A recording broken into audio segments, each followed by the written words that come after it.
Hey everyone, it's Jed here, and I am here to make another fun little crafting video. Today we're going to be doing an in the hoop key fob in the shape of Hello Kitty. It'll come out kind of like this when we're done, hopefully. Hopefully it'll look exactly like this, because this is the one we made. Now, the video is going to show you the steps that I went through to make it, as well as the items you're going to need.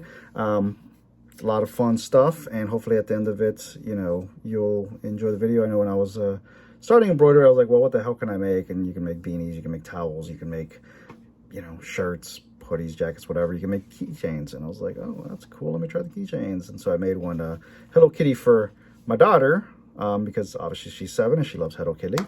And so I was like, hey, people like it, you know.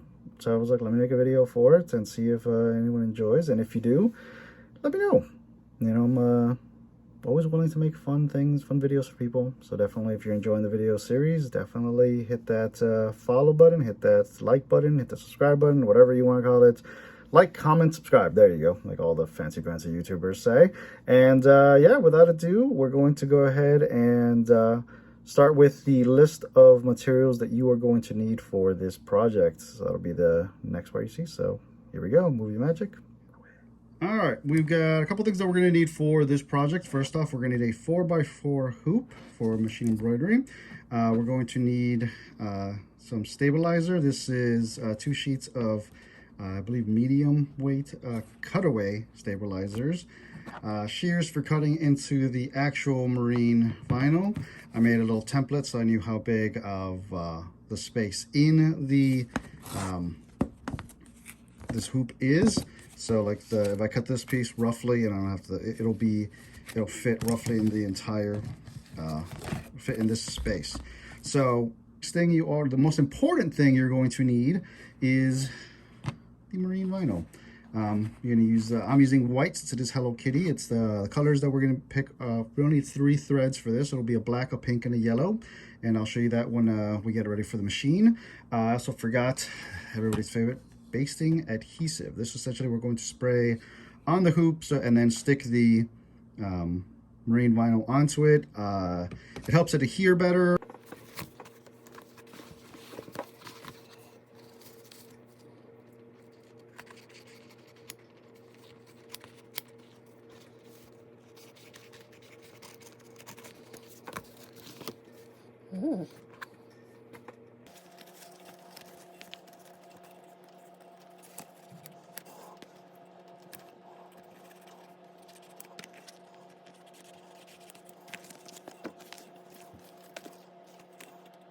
All right, so for this part, it's hooping is annoying sometimes, just because, you know, you're trying to essentially put this top right in here with some sort of fabric, you know, in between it, and so it's kind of a pain in the butt.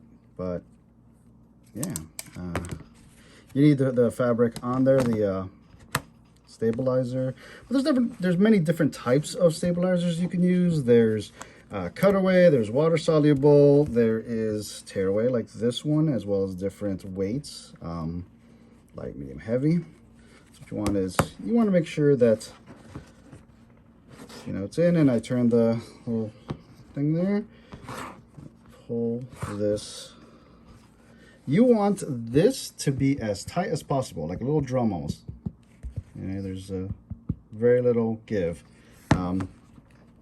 The less give, the better.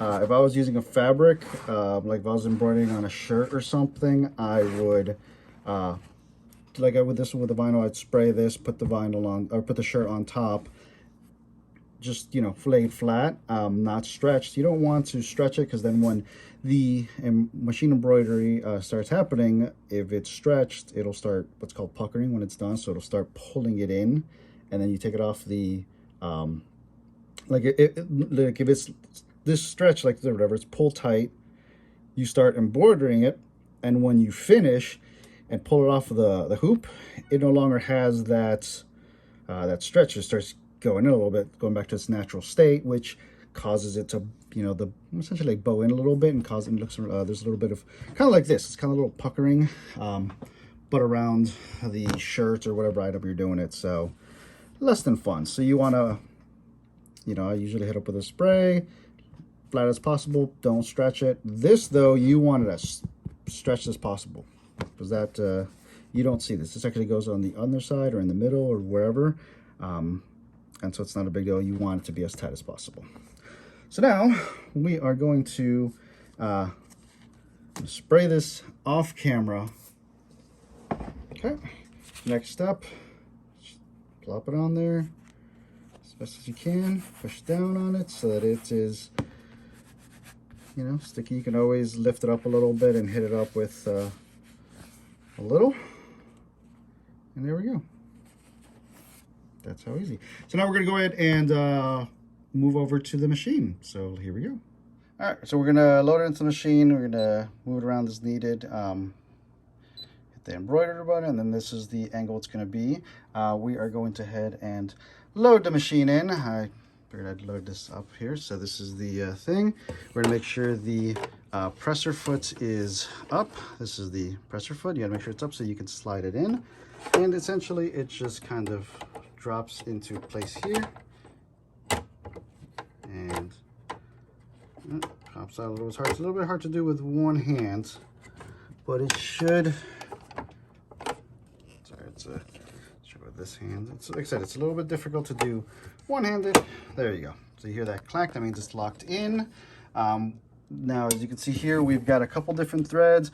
We've got a white, which will be the stitch where it stitches the vinyl to the actual stabilizer. Then we'll do the pink, which is the bow, and then the black, and then the yellow. The black, obviously, the outline, and then the yellow for the nose. As you can see, little nose, and that'll be done. Now, it says that it'll roughly take about 10 minutes, and it's 5,300 stitches. It'll probably take a little bit longer than 10 minutes just because, you know, you got to switch out the threads and all that fun jazz, but that's okay. I mean, it's close enough. It shouldn't be that bad, hopefully. We won't have to switch too much thread for like the big pieces, just the little things, the thing. So let's go ahead and set up for this. I'm going to switch in the white, so that'll be the first one, and then we'll go to the next step. We've got the white thread, even though it looks a little silvery, it's white. There you go. It's white. We're going to load it in. Now, the good thing about this machine is that it actually will thread the needle for you, but you got to make sure you run it through all these things. You're going to drop it down here. There's a number 1, a 2, a 3, a 4, so it lets you know where you got to go.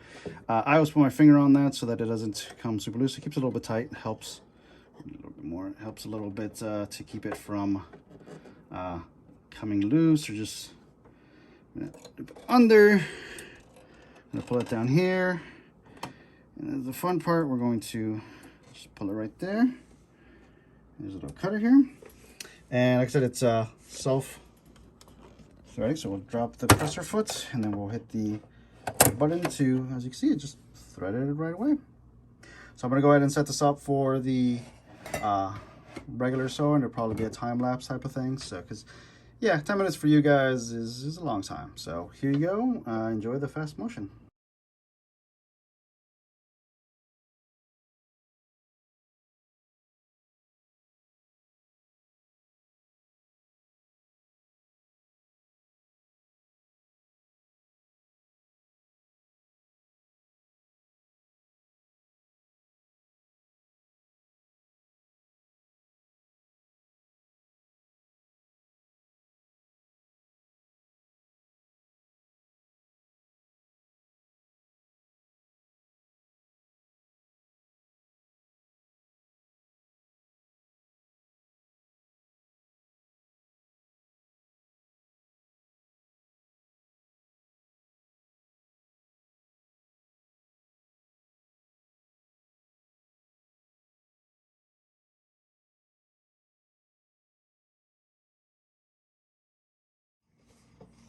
All right, we've pulled it out of the machine, and this is what you saw, and this is what the back looks like. As you see, the placement stitch that goes around, there's the satin stitch, and then these are just extra. So now the fun part is we are going to actually turn this little sucker here and get this out of the hoop.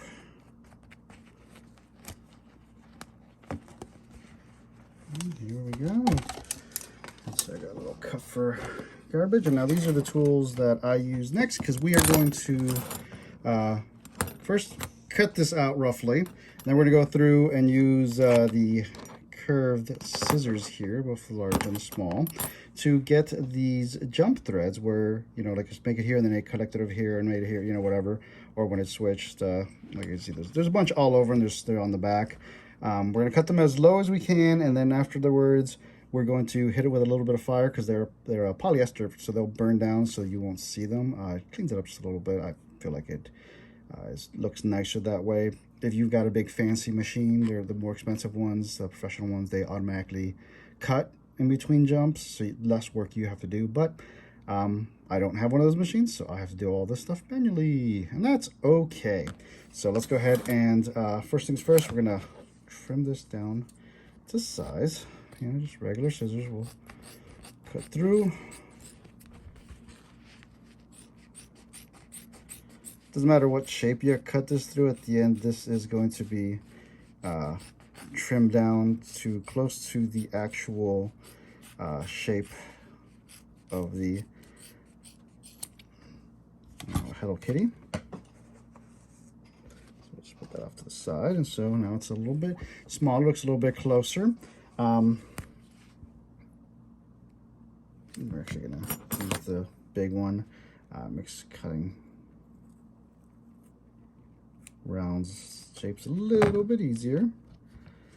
And we'll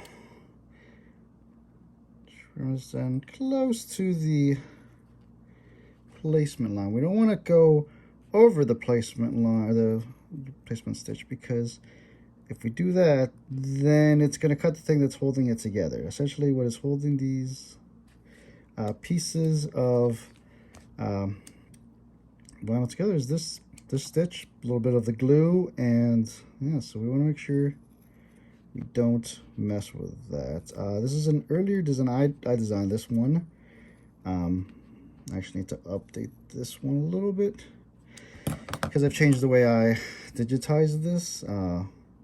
Newer ones have multiple placement run stitches to keep it in place, and the whole border is done through on both sides. But this is, you know, one of the first ones I made, that design, so it does not have all the benefits of the fancy pantsiness that more modern, or newer, I should say, designs have.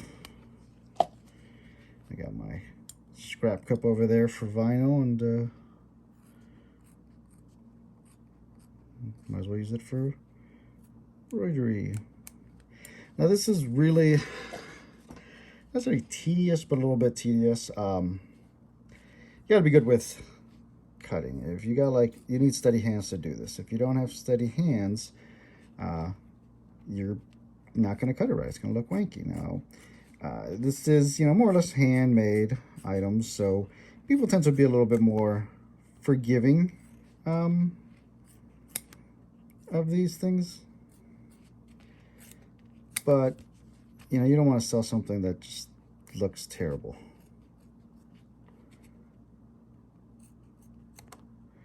And you got to be careful, because, you know, like when you're trimming a plant or a bush, you can't put back what you cut off. You can only trim more off. So if you trim less than you need to, you can always go back and trim again. But if you trim too much, you know, you have to make it work. And, you know, sometimes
All right, so the next step is to make holes in the rivet holes there.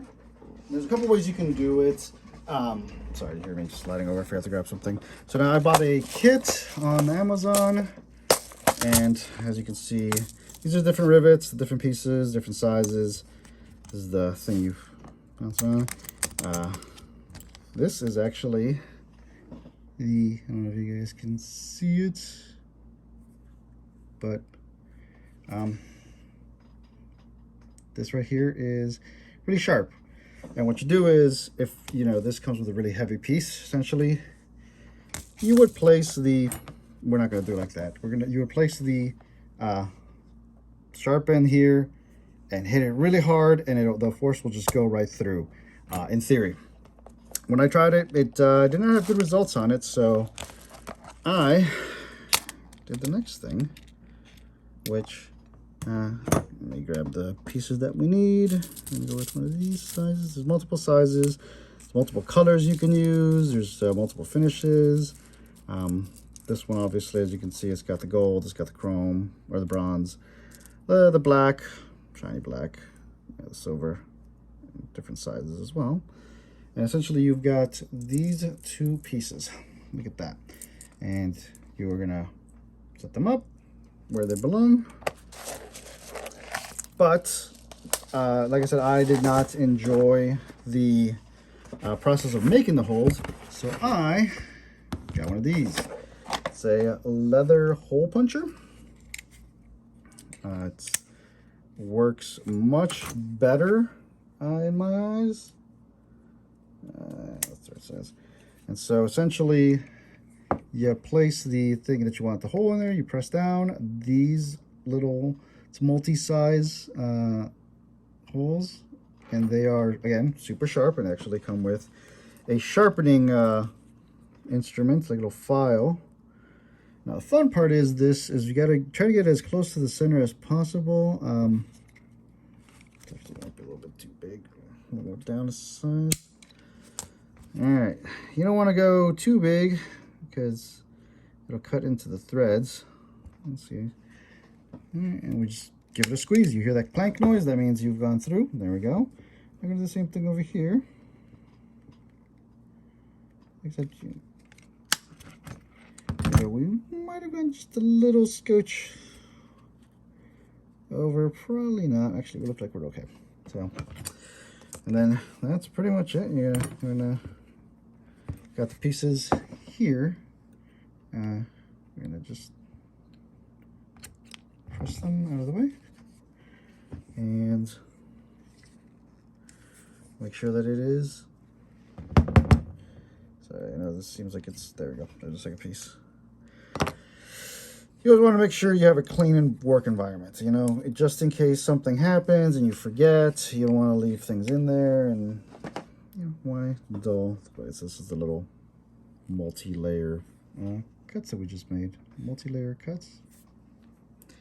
So now we're going to put that there. Put that there. We're going to whoops! I knew I was looking at it. I was like, there's something wrong with this. But I went at it anyway. Not too bad. It does have, sometimes it do be that way. We're missing the D-ring. So we're gonna go ahead and pop that sucker in. I was looking at it, I'm like, nope, that is something wrong there. It's not working. Now we're gonna do it again. Just gonna loud noises. I was doing it backwards previously, so now it's done better.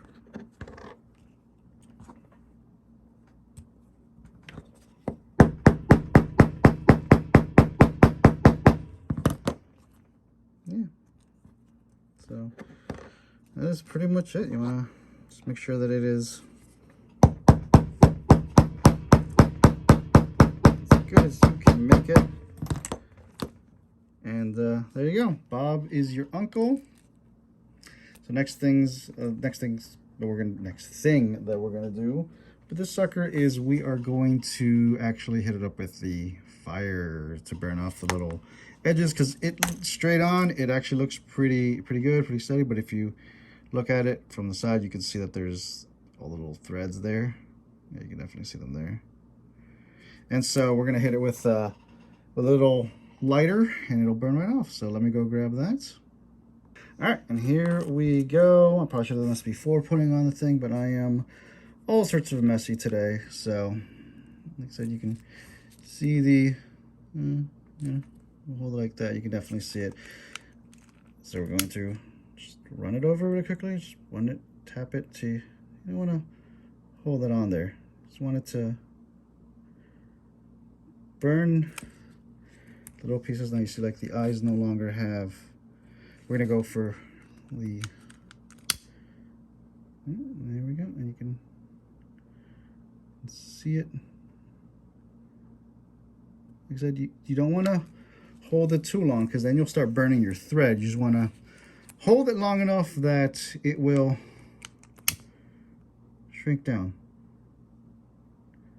There you go. See, you don't want to direct fire to it. Oh, forgot a jump stitch over here. I'll have to fix that. And we will, you might get a little bit of a burn smell. Just a little one. Now we'll make sure you get the back.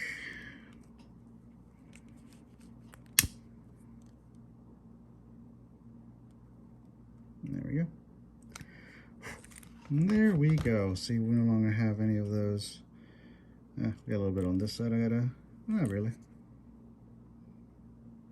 Looks pretty darn nice, if I do say so myself.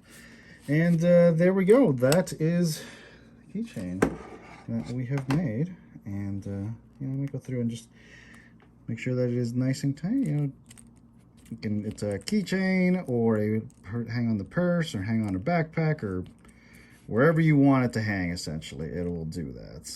And there you go. I hope y'all enjoyed this process. Let me know if there's anything else you would like to see me make, whether it's another t-shirt, or another embroidery piece, or a vinyl decorated cup. You know, whatever. I'm always willing to listen to what people want to see and see me make. And if you enjoyed the process, definitely be sure to hit that like button and the subscribe button. So like, comment, subscribe, share, and enjoy. Thanks everyone for tuning in, and hopefully the video was entertaining and educational. So have a great day, everyone, and I will see y'all on the next one. Take it easy, everyone.